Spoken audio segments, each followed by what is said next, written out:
Hey everybody, welcome back. I am your host, Black Rose Cinder 13, Joseph Joe JDF Foster.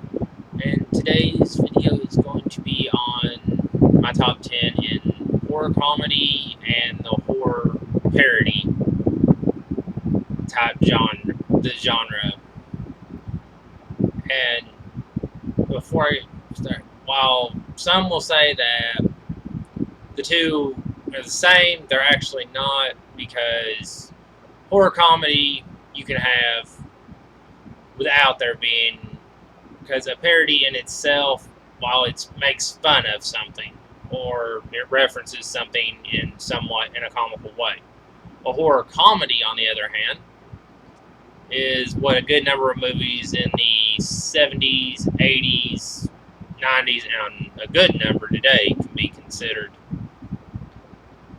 Although parodies are becoming more common, especially in the horror genre, for movies, whether they get put into theaters or not. Okay, now, sorry, first, what makes a good horror comedy to me? One, it's able to make you laugh. Two, it has some good moments of scares in it. Or it can be majority scares with some good jokes delivered.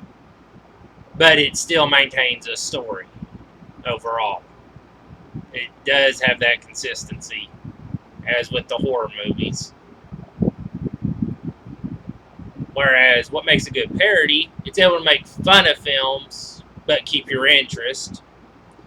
And it doesn't have to be obvious with its jokes and references as people would expect. And other ways, being more obvious with them can actually lessen the quality of a movie to me than what they have done. I mean, with some of the films I've seen. Now, for a history on horror parody, this I did not know. The earliest I could find a reference to as being a horror parody situation, though it's not necessarily listed as that, is Abbott and Costello meet Frankenstein in 1948. Though the earliest comedy horror film was actually a 1920 American silent film called Haunted Spooks. I have not seen that one, so I don't actually know what it's about. But the Abbott and Costello meet Frankenstein is a wonderful movie, and I do recommend it among other films. Even though it didn't make my top 10 list, I do recommend almost any Abbott and Costello movie, just for a good laugh.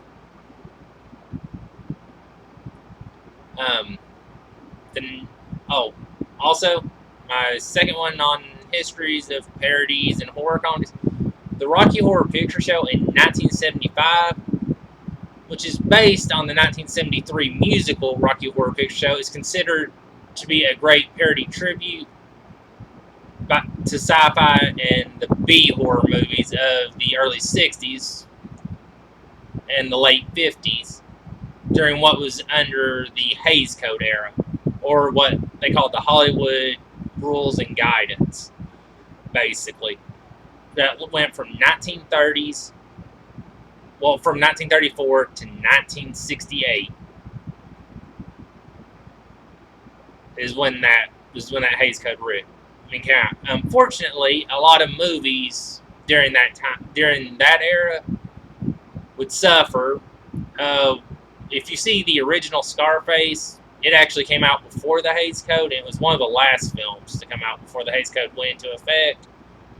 I recommend it over the Al Pacino film because they were a lot more better at explaining their story and actually trying to keep to one, rather than making it all about drugs and things like Al Pacino's film did.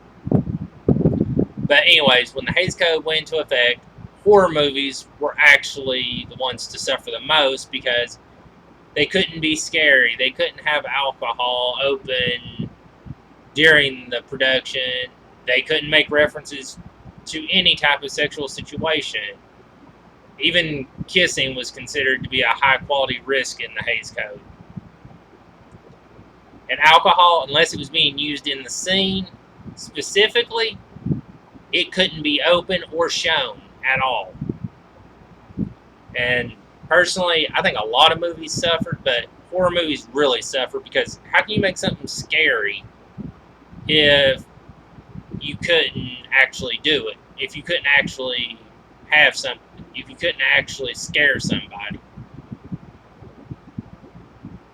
Now, this, like I said, in the B horror movies, these were things like the things they make fun of in TV shows and stuff like I Was a Teenage Werewolf and things like that would be what would have been considered. The Day the Earth Stood Still.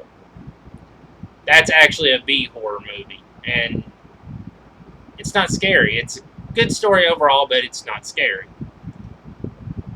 Michael Jackson's Thriller. The movie they're watching in the theater at the beginning of that video is actually supposed to be a reference to B-rated horror movies of the 1950s that had small followings and would later develop cult followings for a lot of them. Something I didn't know, Siskel and Ebert, who started out at the Chicago Tribune before they became famous on TV for their movie reviews. Well, when they were working at the Chicago Tribune, they were also reviewing. But according to Roger Ebert, when the film initially came out, it was ignored by pretty much, including ones who would become future fanatics that would brag about how many times they saw Rocky Horror Picture Show. He considered it a long-running social phenomenon. And at the time, he gave it a 2.5 out of 4 stars, which means he basically gave it like a C or a D at best in terms of film. And in 2005, the U.S. National Film Registry chose to preserve the film due to it being a culturally, historically, or aesthetically significant piece of art in the way it was done. And the Library of Congress is the one that had it put into the film registry. Another film parody, and this one I actually don't recommend because I watched it recently thanks to Tubi app, Tubi, that little movie app. I watched it on there, and I personally found it to be one of the worst movies I've seen in this area. While most called it a parody, I actually consider the 1981 film Saturday the 14th. When it came out, it was listed as a parody, while to me, it should have been listed as a spoof at the time it came out even. Because it played on Friday the 13th and other slasher films with the way it was done. But today, it turns out they actually, some places do call it a spoof, which means they agree with me, while others still list it as being a parody. In 1996, Wes Craven released the movie Scream. And many have made parodies of this movie in some way, but didn't realize the movie itself was considered a parody by filmgoers, as the story itself is about the rules of horror movies and making fun of them in a way.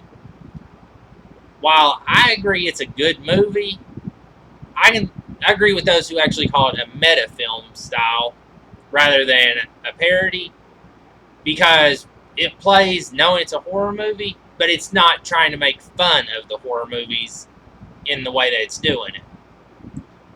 And also, in this category, I would consider 2011's Cabin in the Woods in that same category as a meta film rather than a parody or spoof.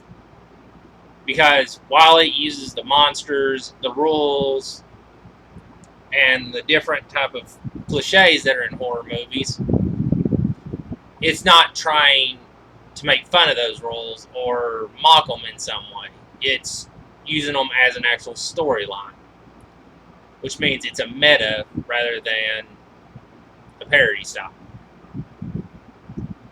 Now on to the fun. My top 10 horror movie parodies and horror movie comedies. At number 11 on the list, 1955's Abbott and Costello Meet the Mummy. This was the last of the Abbott and Costello meet any type of Universal horror monster, any Universal film monster that was popular. It was the last one they did like that. The first one was actually in 1948 when they met Frankenstein. Then they met the killer, Boris Karloff, in 1949.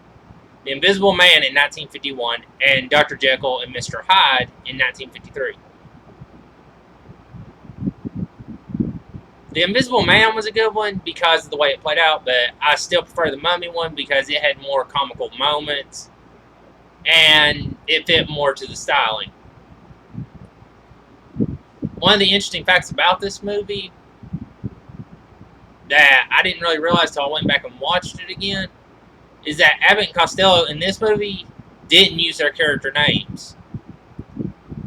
They used their real names instead when they addressed each other and everybody else addressed them. But if you look in the credits at the end of the movie, it actually reveals their character names as well. I mean, it reveals their character names that they were supposed to be. And after the film was done filming on November 24th, 1954, well, in the next day, November 25th, 1954, the stars, Abbott and Costello, went to New York and rode on the first float in the Macy's Thanksgiving Day Parade that year. And what's really, this one's really interesting because I didn't realize this either. So I thought it was actually different. The Mummy has two different names. In a previous film, it's referenced as, sorry, I can't pronounce this, Kharis. But in this one, it's known as Claris, Klaris, instead of Kharis. But although the Mummy is actually title character in the movie, it only has about 7 to 8 minutes of screen time in the movie, amounting to a grand total of 10% of the film, which means, and the movie only ran about, which also shows the movie ran 78 to 79 minutes at most. So about an hour and 20 minutes long. But, like I said, the monster's only in the movie, screen-wise, for about 10% of the film. So that shows you how good these films were back then, that they didn't have to have the title character in the film that often. And they could just play off Abbott and Costello or others in the movie and still make a good movie out of it. Number 10, from 1986, Maximum Overdrive. This is actually based on a short story from Stephen King's collection known as The Night Shift. The story was called Trucks, which, as you can see later on, they made another movie that was actually called Trucks. Same idea. And then they went and made another one as well. They made multiple movies that were based on this idea. But there was one called Trucks, and this one was actually directed by Stephen King. And it was known as Maximum Overdrive. I like it better. I think it actually makes more sense. In a lot of ways, Trucks does better at following the story idea of the Stephen King short story. But Maximum Overdrive did better at coming up with an overall story and reasoning, despite how much it's not actually liked by Stephen King himself after he saw it. But this one developed a cult following over the years, surprisingly. At one point after the film was done, Stephen King was asked why he hasn't directed a movie since this one, and his answer was 4 words: just watch Maximum Overdrive. But later on, he admitted that he was coked out of it. He was because he's a former cocaine addict, that at the time he was doing this film as a director, he was coked out of his mind. And that also he would like to try again someday to direct another film. But this time he would do it sober. And AC/DC did the soundtrack for this. They were hired to do it. And it's the reason why they were chosen to do it is because Stephen King was actually a major AC/DC fan. And when he met them, he actually asked them up front to do it. He thought they'd be great for it, and they agreed. That actually answered a question I had for a long time before finding out that fact of why AC/DC's music was so prominently featured in the movie. And it turns out there's actually a scene cut from the movie that I think would have been good for it, which is there's a steamroller scene in the movie at the baseball field where it's supposed to run over a baseball player. Well, the bag of blood that it was supposed to run over was going to be run over by the steamroller. And if you've seen The Mask, the little printing press scene where they're getting the newspapers ready, where they're getting ready to hang Stanley Ip gets by upside down and drop him into the thing and let it crush him as it pushes him through. Well, the idea is that the steamroller would do the same thing. When it ran over the bag of blood that was supposed to be the baseball player, it would roll him over and it would paint the grass with the blood, much like the newspaper was done when it did the print. But the bag exploded too early, and it actually looked like the kid's head exploded as well when the steamroller ran over it. While King, and me along with him, thought that it was a great thing and it would have been great for the movie because he liked the way they exploded, the same as I did. The censors actually demanded it be cut because they thought it was too violent and wrong to actually be shown in a movie. Which, to me, says that the censors were a little too sensitive. Also, if you haven't seen this movie and you're a comic book fan, Marvel fans who have seen it will recognize the image on the leader truck in the movie as that of the Green Goblin. It's got the face of the Green Goblin. What's bad is, after this film was done, that truck was actually taken to a junkyard and put away. The face on it was removed and sold and taken to different Comic-Cons and fan situation type areas and shown off. Well, at one point, a guy actually bought it for an outrageous amount. He restored the eyes and the mat. He restored it slowly over time and actually used it in a comic book store window in order to attract people. Well, then he turns around and sells it to a guy who actually wanted to put it back on a truck, and the driver rebuilt everything about it and even put it on the truck that was used on a truck that was similar to the one used in the movie.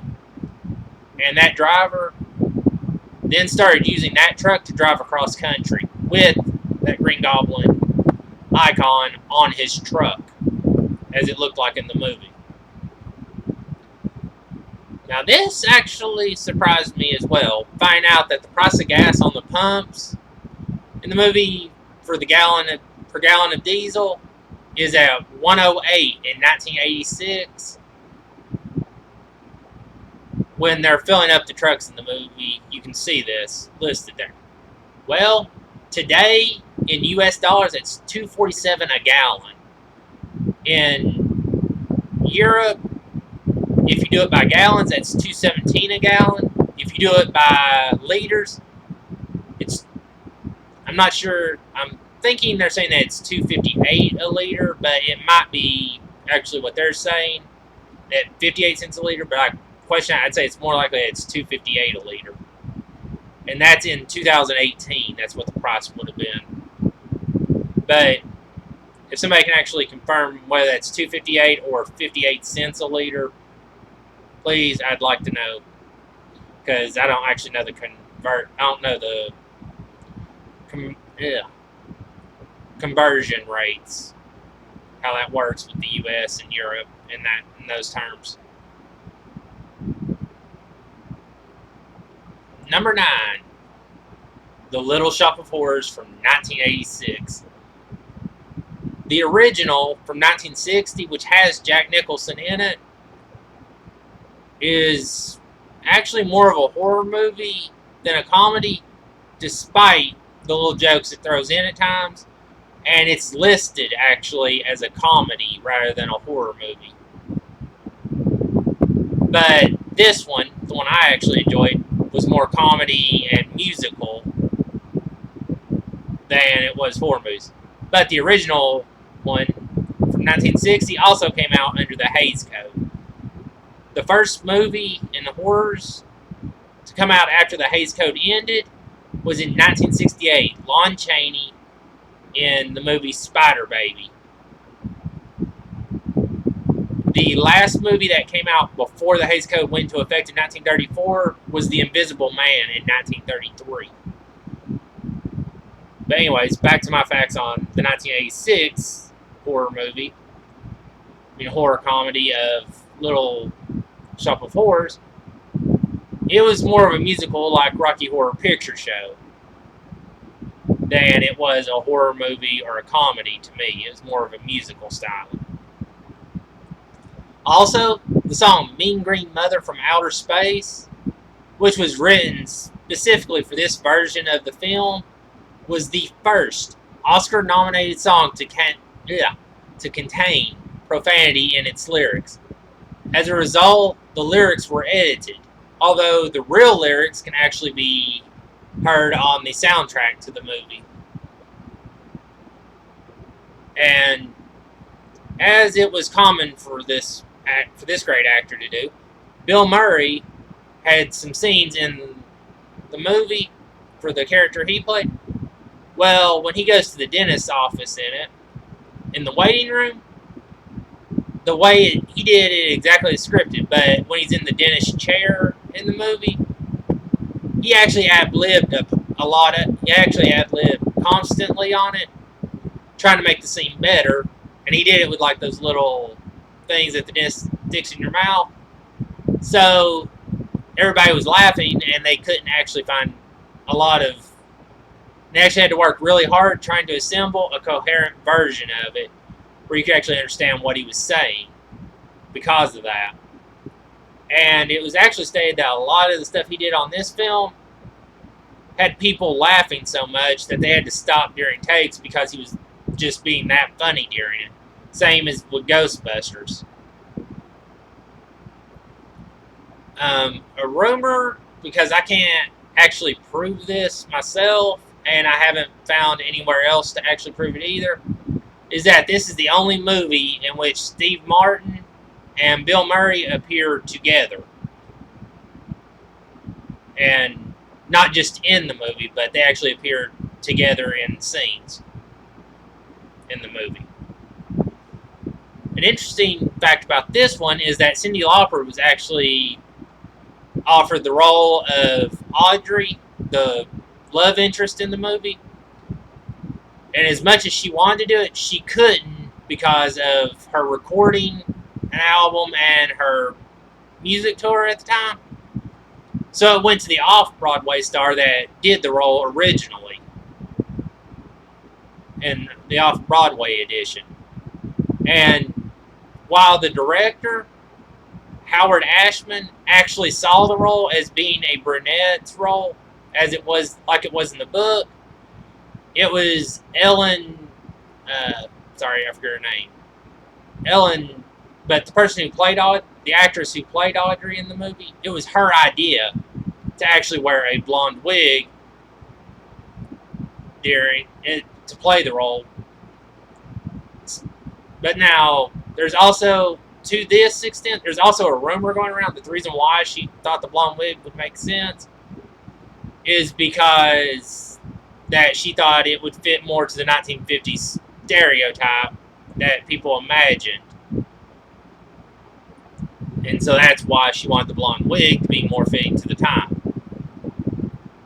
Also, in the movie, you got 3 women who sing, and they're called the Greek girls, because they're a lot like in Greek tragedies, the people who were often what was known as the Greek chorus, who would often sing or tell what's happening in the scene, what's going to happen in the scene, or tell what the fate was. Basically, they're kind of like the narrators.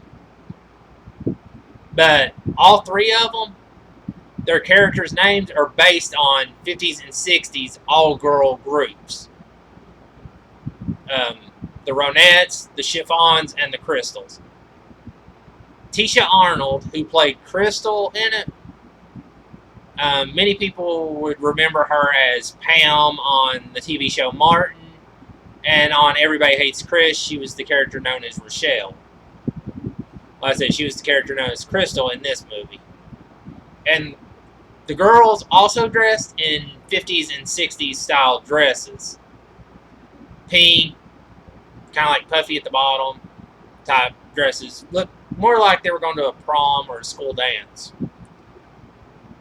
Michelle Weeks, whose only credit I could actually find being this movie was Ronette. And another one, the other one known as Chiffon, was played by Tisha Martin Campbell. At that time, she was known as Tisha Campbell. Many might know her from the House Party movies, the first 3 House Party movies, which also starred Kid and Play, as the character of Sydney, who was the love interest for Play in the first 2. But the other thing she's really known for is the TV show Martin, which, like I said, also starred Tisha Arnold. She was actually Tisha Arnold's best friend in it, and Martin's love interest, Gina.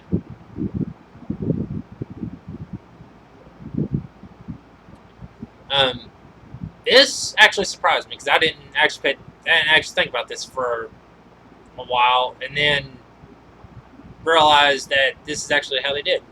The plant named Audrey 2 in the film had no blue screen, had no opticals involved in it. It was actually made in 6 different stages. And they had 3 different versions of the shop. And every day, each talking plant had to be cleaned, repainted, and patched up at the end of shooting. And the plant could take up, and depending on how bad it was, the plant could actually take up to 3 hours based on its size to actually do all this work for. Also, another one for a band that was famous during the 60s and 70s, from the Four Tops, Levi Stubbs actually did the voice for the plant Audrey 2. Which actually makes sense for why the singing part is actually so good in it. Number 8, Scary Movie 1. While I could list every scary movie on this list, I chose to try and stick it out to picking one. If it had multiple movies in the genre, if it had multiple movies made, I tried to pick only the one I thought was best for it. Which, to me, Scary Movie 1 was the best. Scary Movie 2 was a very close second, though. There's a rumor that goes around with this, because it actually, and if it was true, this would actually have been nice to know. It would have actually been nice to see in it. The rumor is that the original script had a cameo for Jamie Lee Curtis, where when Cindy's running up the stairs in the movie trying to escape the killer, she would find Jamie Lee Curtis hiding in the closet, which could be seen as being a reference to her role in the Halloween movies, where she did hide in the closet during at least one scene. And some interesting knowledge. Back to another film I referenced earlier, Scream. The original working title for Scream was actually Scary Movie, which is one of the movies that Scary Movie actually parodies. Something I didn't know, but is actually nice to know. Two actresses that were offered roles for this movie turned it down. Aaliyah was offered the role of Brenda, but turned it down because she did it for out of respect for fellow musician Brandy, aka Brandy Norwood, of which the character of Brenda is based on the character, as it turns out, is based somewhat on the character from I Still Know What You Did Last Summer, which Brandy Norwood played. The second one I can find that turned down the role is Alicia Silverstone. She was offered the lead role of Cindy, but she turned it down due to other reasons. I couldn't find out the reasons why she turned it down. But it was actually proven she did turn down the role, same as Aaliyah. Interesting twist is that the original ending in the movie, again, I can't find the true verification, so this might have just been a rumor that somebody posted up. But again, a lot of the stuff I found on IMDb, so it's more likely to be able to be trusted. But anyways, the original ending for the movie was going to have Damon Wayans as the killer, due to his brothers, Marlon and Sean, holding out on him in the movie. But due to Damon having conflict and scheduling conflicts, they had to rewrite it to what the ending we all know became. Also, Sarah Michelle Gellar is the only actress or actor to appear in two of the films parodied in the movie. One of them being Scream 2 from 1997, and also from that same year, but the original, I Know What You Did Last Summer.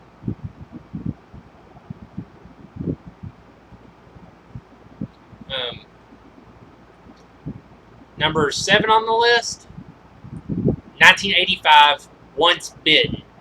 This one is about a female vampire who's hunting for the blood of a male virgin so that she can stay young. Now, this movie, which came out in 1985, was actually Jim Carrey's first movie role where he was in the lead role in the movie, rather than just being a secondary character. And the role of the Countess, I may mispronounce her first name, was originally written, she's just known as the Countess in the credits, which I find interesting. But anyways, the role was originally written for Cassandra Peterson. Most parents or grandparents would probably know her better. Elvira, the Mistress of the Dark. And test audiences, okay, when they originally came out with the poster for the movie, it was just Jim Carrey and the Countess. Well, when they saw test audience reactions to the female love interest in the movie, Robin, played by Karen Copens, and how much it was enjoyed by the test audiences, the people in charge of it actually inserted her into the poster last minute, hoping to increase the sales for the movie. Now, I'm going to warn you now, this is a partial spoiler alert. During the movie, there's a chase scene where the vampires are chasing Robin, the character of Robin, and Jim Carrey's character of Mark. Well, during the chase scene, Robin hits the vampires. Well, during one of the takes they did for it, Karen Copens actually really hit the person by accident, knocking out the fake teeth he had. I mean, the fake teeth he is wearing in the scene. And also, this film, it turns out, has alternate names in other countries. In France, it actually has 2 names. The Seduction has teeth, and Vampires Forever. In Brazil, Virgin Boy Wanted. Argentina, I Love a Vampire. Hungary, Just One Bite. And Poland, Kiss Princess. Also, something I couldn't verify, but I found interesting, is that there is that the band 3 Speed, who performed the title song Once Bitten, as well, performed the title song Once Bitten, actually had multiple scenes in the movie, but due to time constraints, they had to cut the scenes that featured the band. And the fact that it also apparently didn't do well with test audiences or some other reason.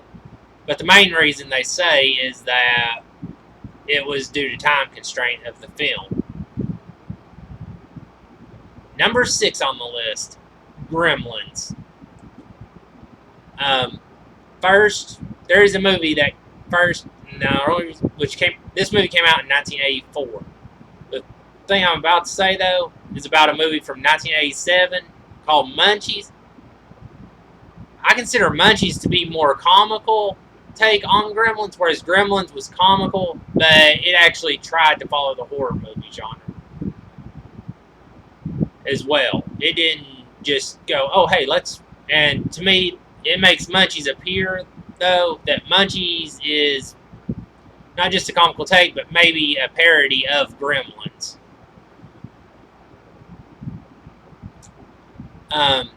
The set for Kingston Falls, for the city that the movie takes place in, is the same city, the same setting they used for Hill Valley in Back to the Future, since both were filmed at Universal Studios.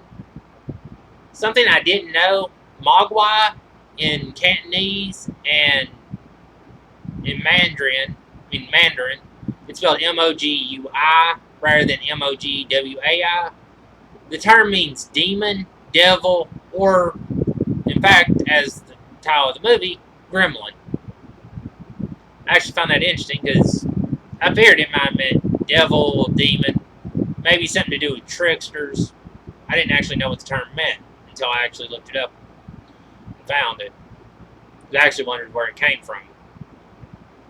And now for another spoiler alert, so you can skip ahead in the video if you don't want to know this, but there's a scene in the movie taking place in a department store in a battle between the main villain gremlin known as Strike, who got its name due to the mohawk it had, which looked like a long white stripe, where it has a chainsaw in its hand trying to stab at Billy. This was actually not in the script originally. It was added by the director and Zach Galligan, who played the character of Billy. And they were doing it as an homage to 1974's Texas Chainsaw Massacre. Number 5 on my list, and a cult favorite among people, Young Frankenstein. And from 1974. But anyways, on to the lovely little notes about it. I love this movie because it was one of the few that's done in black and white.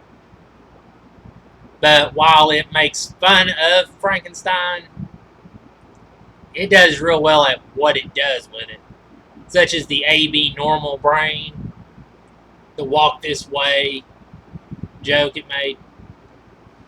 But anyways, the lab equipment that was used in this movie of Young Frankenstein was actually created by Ken Strickfaden. Not sure if I actually pronounced that right.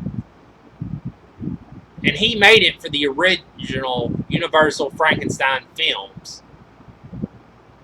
When Brooks was originally trying to think of how to recreate the scene, he found out that the creator was alive, and he went to talk to him and asked him and was going to ask him if he could make the equipment scene for this movie, for Young Frankenstein as well. And it turns out Ken had the equipment in his garage, every bit of it, and it was still in working order. So Mel Brooks actually rented it from him for the movie. And along with this, something that Mel Brooks did that the original companies did, that Universal didn't, is that Mel Brooks actually gave him screen credit for his use of the equipment in the movie, whereas Universal didn't list him in the credits. Also, this, I can't verify this one. It was something else I found in multiple places, so it's 50-50 on this. But apparently, Aerosmith in 1974 took a night off from recording and went and saw the movie.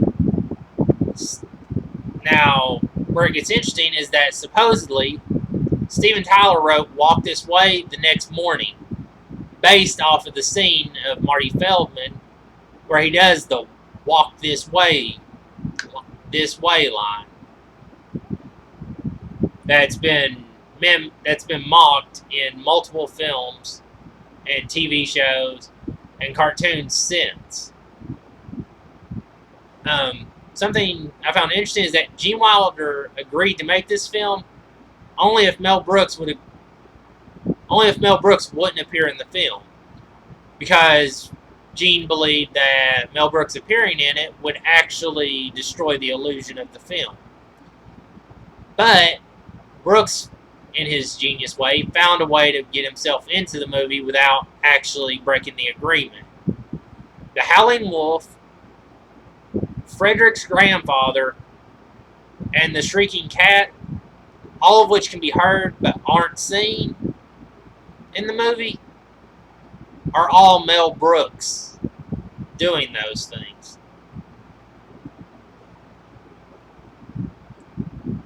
And another interesting thing is that when Mel Brooks took the film to Columbia originally, they were against the idea of it being in black and white. Because, actually, there's two versions to this. Well, the original idea is that they were really against it, flat out, and wanted it to be in color. The other idea was that they wanted to do it in color for, like, one of the South American countries that had just gotten it. They had just gotten color ideas for their theaters. But Mel thought, hey, you guys would find a way to try and screw me in this idea and put it up in court and end up making this into a full color movie and selling it. So no, this had to be done on black and white film only. Well, Columbia turned him down. And Columbia wanted it in color, or they weren't going to do it. Brooks told him no, and the next day, he went to 20th Century Fox, who actually didn't care that he wanted to do it in black and white, and so he went with them on it. Also, according to Brooks, this is according to Mel Brooks himself, after this movie, when Gene Wilder agreed to do Blazing Saddles, he said that Wilder had agreed to do Blazing Saddles if Mel Brooks would do his film idea next. The interesting thing, a previous movie I talked about in another of my videos, is actually the movie Gene Wilder suggested, 1987's Spaceballs. That was actually Gene Wilder's idea that Mel Brooks agreed to do next. In 1975, at the Golden Globe Awards, actress Cloris Leachman was nominated for Best Actress in a Comedy Musical, while Madeline Kahn was nominated for Best Actress in a Supporting Role for their parts in this movie. But the interesting thing is that Kahn actually has more screen time than Leachman in the movie, as Kahn is actually the lead actress in the movie. But this is also interesting. Leachman was actually a suggestion to play the lead role originally, and they were going to have somebody else play the role altogether for the backup.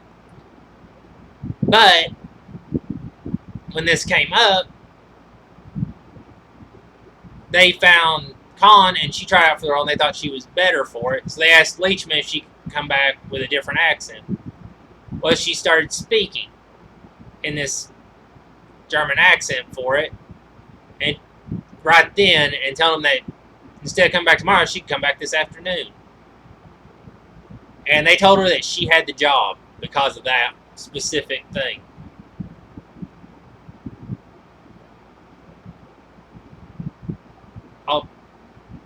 Although I may actually have that wrong, and it was something else about it. But it was something to do with a German accent. Anyways, also, while this movie is a tribute to Universal's Frankenstein franchise, which went from 1931 to 1945, the version of Putting on the Ritz, which is performed by Wilder and the Monster, is actually the 1946 Irving Berlin version. The reason why they did Irving Berlin's version rather than the original is because of the racial insensitivity in the lyrics of the original. And I don't actually know what those lyrics were. I didn't actually listen to the original version. Number 4 on the list, Ghostbusters. Most critics will list it as a comedy fantasy, but I agree with those who actually list it as a comedy horror, or a horror comedy film. Also, most of the film is ad-libbed with at least one ad-lib per scene. And almost everything, and especially with every scene Murray's in, there is an ad-lib that's been done. Harold Ramis, interesting fact number 2, Harold Ramis, who played Egon in this movie, had no intention of actually being in the movie. He just wanted to write it. The only reason he chose to play the role of Egon is that after writing it and seeing some of the actors that were trying out for the role, he felt he was the best suited to play the role. So that's why he took the role in the end. Also, an interesting note by seeing the beginning of the movie, they go to a library where a bookcase falls over, and Bill Murray asks, "This ever happened to you before?" This was actually ad-libbed, as the bookcase falling over happened by accident, and they actually have no explanation as to what caused it. But it was left in the movie due to the fact that they believed it added an element of mystery to it. Also, Dan Aykroyd referred to the ghost in the movie, the one that everybody's come to know as Slimer, as the ghost of John Belushi, because of the way it ate during a scene in the movie, because of the way it eats in the movie, it's actually based on Belushi's Belushi's famous cafeteria scene from the 1978 movie Animal House. Something I found interesting is that this was actually the highest grossing comedy of all time until Macaulay Culkin came around in 1990 with Home Alone. Something I found, this next fact I found a little interesting and just plain wrong in a way, because though it's funny, it's mean to say. When Sigourney Weaver, after filming this movie, had an apartment fire. Well, the firemen came, put it out. Well, one of the firemen went to her fridge, opened it, looked at her, and said, "You better call the Ghostbusters." Referencing the movie from a similar scene in the movie that she did, where she opened the fridge and saw the kingdom of Zul. and Gozer.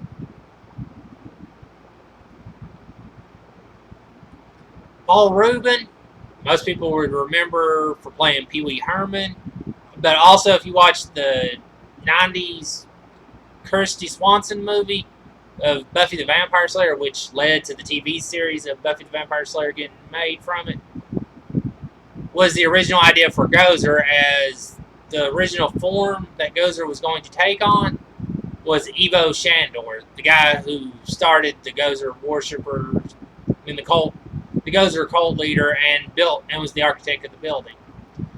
Because the idea was that the person was going to be a pale, slender, unremarkable man in a business suit. The Gozer they ended up coming up with was described as being David Bowie meets Grace Jones. Also, Peter Venkman was originally written for John Belushi. When Dan Aykroyd and Harold Ramis were writing the script, during the time they were writing it, as they were getting near finishing, John Belushi died. So that's how you got Bill Murray to play the role instead of John Belushi. Also, the line, "You're more like a game show host," that Sigourney Weaver makes towards Bill Murray when she says he's not like a typical scientist, was actually improvised by Sigourney herself. The original line was actually, "You're more like a used car salesman." Number 3 on the list. Shriek If You Know What I Did Last Friday the 13th came out in the year 2000. Same year that the original Scary Movie did. And something that's really interesting about this is that this film was originally supposed to have a theatrical release, but due to its similarities with Scary Movie, it instead got a direct-to-video release. In the commentary, they actually reference Scary Movie as that other movie without ever actually saying Scary Movie's title. And the melted mask gag that they use at the beginning of the film, the killer's wearing a Jason Voorhees mask, and he ends up catching the mask on fire and bending into like a little water fountain or bird bath type deal, and when he stands up, it's turned into the Ghostface mask. Well, when they were actually doing this when they were actually working on this during filming, they couldn't get the hockey mask to burn correctly, so that it would actually look like it melted. So instead, they used an alternate mask in the shooting. So this particular scene is actually a reshoot in order to make it possible for it to actually do this. And Julie Benz plays a character that's based on Sarah Michelle Gellar's I Know What You Did Last Summer character. On the TV show Buffy the Vampire Slayer, Sarah Michelle Gellar played the character of Buffy, which was the actual role Julie Benz auditioned for, but didn't get as Sarah got it. But Julie Benz would go on to have a role as one of the main villains in the first season, and also go on to Angel to play the same role for the character known as Darling.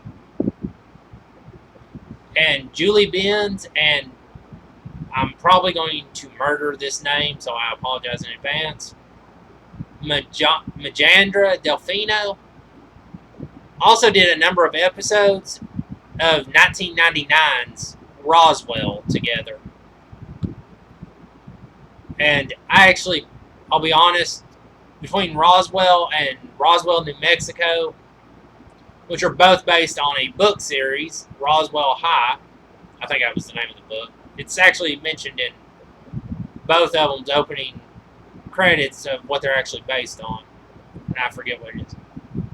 But it's just the time in which they take place is different in the TV shows. And what they deal with. But with Roswell, the 99 version, I liked it a little better, but I didn't realize Julie Benz was in it until I went back recently and watched it and saw her, and I was like, oh, yeah, that's her. As for Delfino, she's actually a main star in the show, despite how many would probably not list her as one.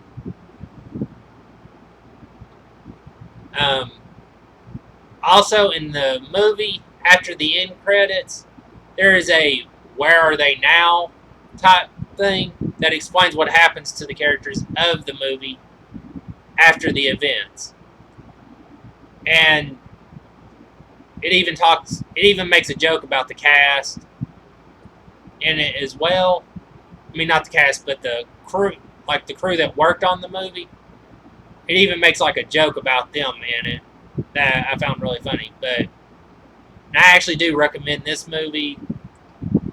If you're a fan of the scary movie, I actually recommend this one because this one does more of a parody styling, even playing on the parody itself, even playing on the fact that it is in fact a parody.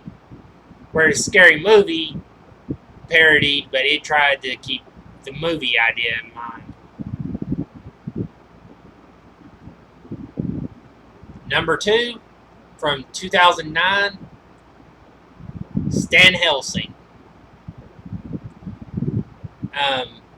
This one's about a guy called Stan Helsing who has to deal with, on Halloween night, monsters such as Freddy, Jason, Hellraiser.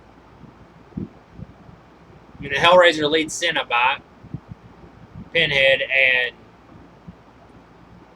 and Michael Myers, but the parody version of these characters. And it's done really well. It's even got Leslie Nielsen in it, which was a little bit weirder than his Scary Movie roles, but it was still a good one. The actor who played Jason in Jason vs. Freddy vs. Jason in 2003, Ken Kersinger. I might be mispronouncing that last name wrong, and I do apologize for that. Was also in this movie playing the parodied character of Jason, whose name was Mason, even though he had the mask like Jason.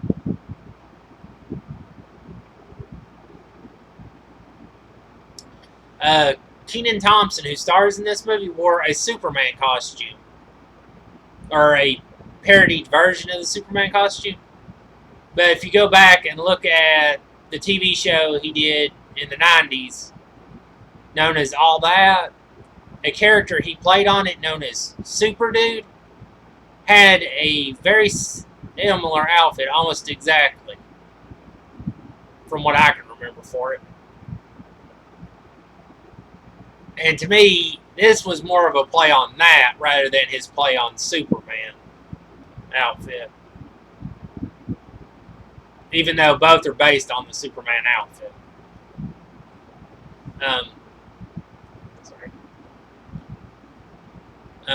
The actor who plays Stan was on the show Reba, where he played a character named Van. During a scene in the movie, the actor, along with another person, go back and forth arguing whether his name is Van or Stan Helsing.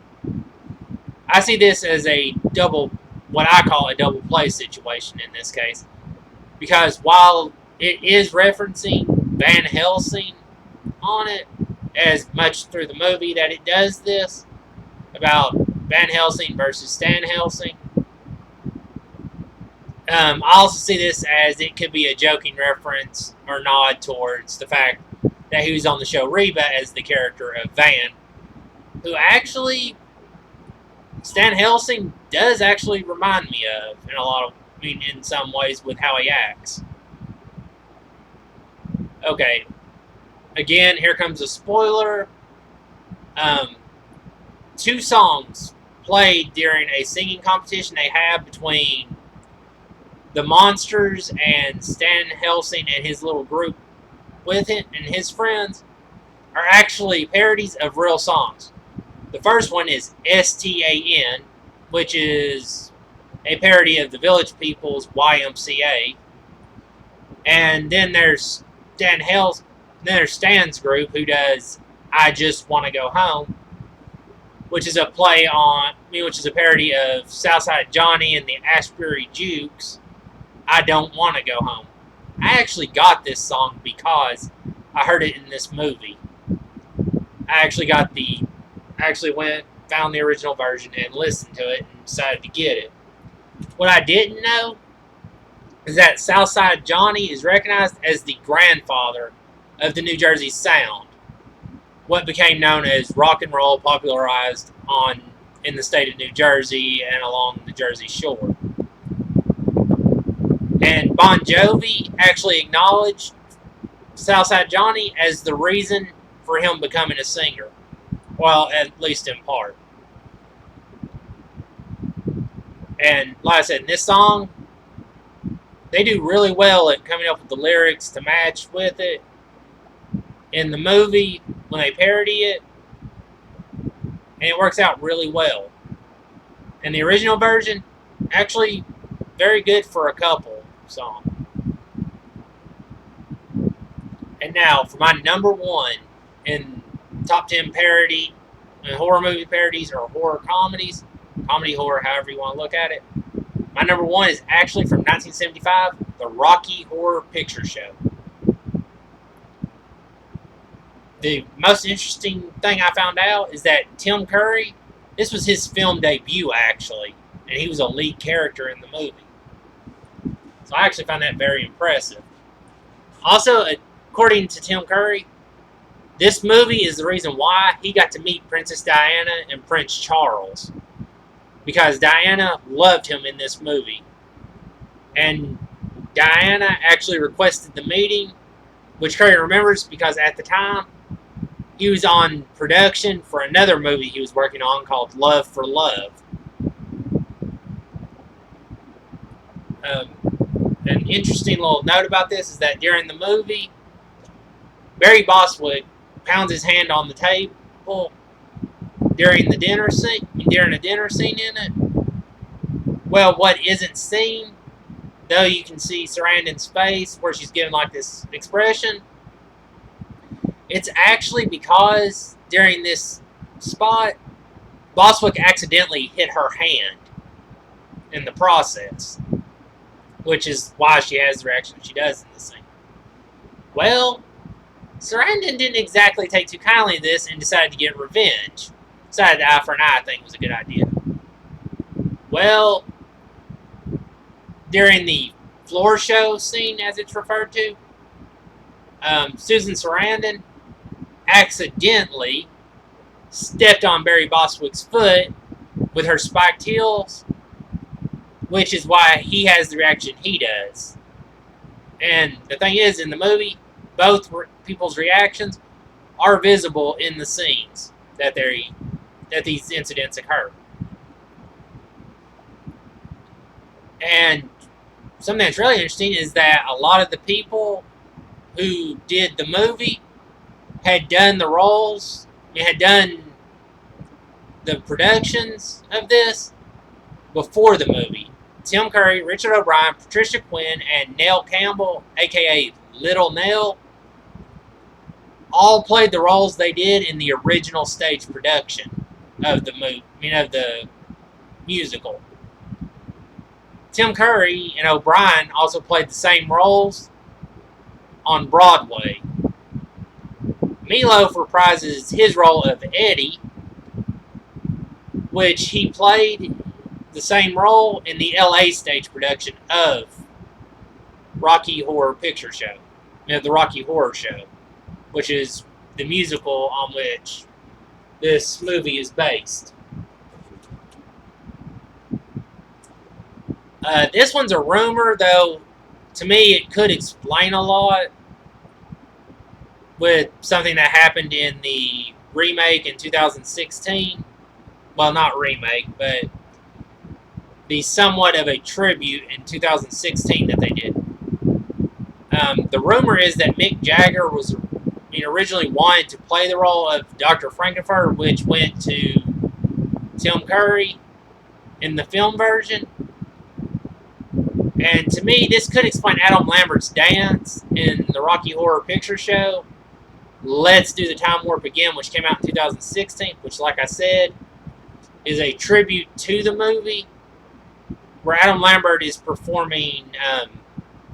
He plays Meatloaf's character of Eddie, and when he's doing the song that Eddie did called Hot Patootie, Bless My Soul, also what became known as Whatever Happened to Saturday Night, he does the dance. And I was wondering why, for a long time, why he did the Mick Jagger chicken walk-like dance. Well, when I saw this, and I couldn't verify it, which is why I listed it as a rumor, to me that actually makes sense now for why Adam Lambert did that little dance step that he did during that little scene. As I stated before, in 2005, this movie was selected for preservation in the U.S. National Film Registry by the Library of Congress. Also, something that bugged Richard O'Brien about the movie when they did it is the fact that Richard Nixon's resignation speech is given in the movie. And it bugged him because that meant the film was in a time-locked space. They couldn't change it. Which isn't necessarily a bad thing given how good the film was, but I can understand why he didn't like it. Because a lot of people would like to see an updated version of it where it's more modern take on it, where you could have such as Donald Trump in trouble instead. Where you could have made up something for a presidential resignation or something, some event that happened that didn't actually happen in real life, and therefore it could have made it to where the film could have been made in a different decade or generation of time.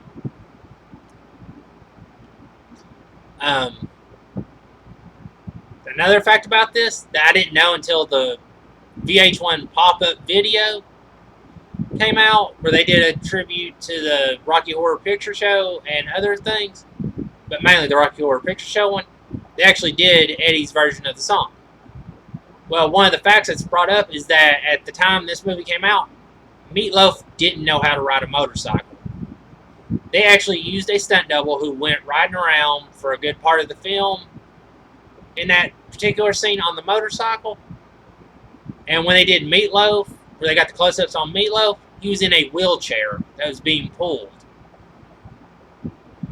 so that they could actually get the scene to where it looked like he was on the motorcycle. But it's more he was pushed in the wheelchair rather than pulled. Sue Bland's costume designs for the movie, as I don't know if she actually did the Broadway musical stuff or not, but her costume designs are credited with what actually inspired the punk music look. Also, and this is going to be the final thing I'm going to add to it, is that VH1's pop-up video also revealed why Meatloaf's character of Eddie had the scar that went across his forehead. And I don't remember it being mentioned in the film, but apparently it is. But the scar is actually because they split when the doctor cut Eddie's forehead open. He removed half his brain, and the brain that was once whole is now split between Eddie and Rocky, and that's why the scar is there. And this bugged me because when Adam Lambert's character showed up without a scar, it made me believe that they actually changed it to where Rocky had a different brain rather than part of Eddie's, because there's no scar, so there's no way to prove or show that Eddie had some type of surgery to give Rocky that brain. And Rocky, to me, is a great play and representation of Frankenstein's monster, especially in the Mary Shelley version of Frankenstein, the modern Prometheus. And I'm sorry, there was still one fact that I hadn't gotten to. Although I did sort of mention this earlier. When Richard O'Brien created the stage play that became the musical known as Rocky Horror Show, it was based off of his love for science fiction and horror films. Well, everybody, that does it for me today. You've seen my take on, you now know what my top 10 for horror movie parodies and horror movie comedies are. What's your favorite horror movie comedy or horror movie parody? Leave it in the comments along with what you would like for me to do for an upcoming video. Like I said, I read these comments because I like to know what you guys enjoy and what you guys think. And as you've seen in the past videos, I have done videos based off of suggestions from others. So let me know if you have a suggestion you'd like me to do something on. Till next time.